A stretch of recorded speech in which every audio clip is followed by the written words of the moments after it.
মৌলভীবাজারে প্রায় ১,০০০ কোটি টাকার নদী সংরক্ষণ প্রকল্প চলমান থাকলেও কমছে না মনু নদীর ভাঙন। প্রতিবছরের মতো এবারও রাজনগরে প্রতিরক্ষা বাঁধ ভেঙে প্লাবিত হয়েছে অন্তত ২০টি গ্রাম।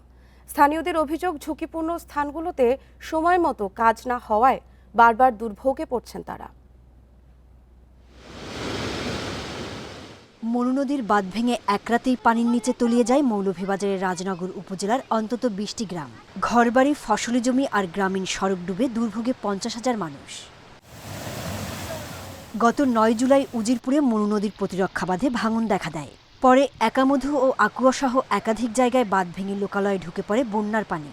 একই জায়গায় ২০২৪ সালেও বাঁধ ভাঙার অভিযোগ ছিল। বারবার ঝুঁকির কথা জানানো হলেও স্থায়ী ব্যবস্থা নেওয়া হয়নি।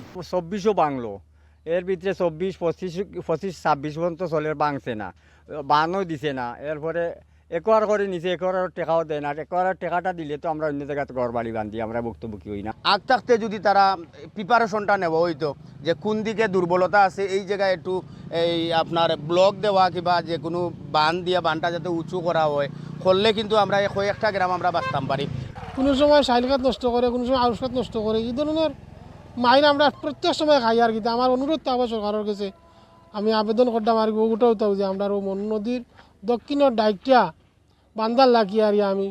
ভাঙন ঠেকাতে ২০২০ সালে প্রায় ৯৯৬ কোটি টাকার প্রকল্প নিয়েছে পানি উন্নয়ন বোর্ড। এরই মধ্যে ২ দফা বাড়িয়ে মেয়াদ ২০২৮ সাল পর্যন্ত করা হয়েছে। ব্লক ডাম্পিং করা হয়ে গেছে, আর ব্লক প্লেসিং কাজ করতে গেলে সেখানে আমাদের ভূমি অধিগ্রহণের একটা বিষয় চলে আসে। সেটা যদি ভূমি অধিগ্রহণ শেষ হয়, সেক্ষেত্রে আমরা ওই জায়গায় আমরা মজবুত করে ব্লক প্লেসিং করে আমরা কাজটা শেষ করতে পারবো। প্রকল্পের অগ্রগতি ৬৬% করা হলেও ভূমি অধিগ্রহণ জটিলতায় অন্তত ১০টি জায়গায় কাজ আটকে আছে। আর এ পর্যন্ত বরাদ্দ দেওয়া হয়েছে ৫৫০ কোটি টাকা। Independent news.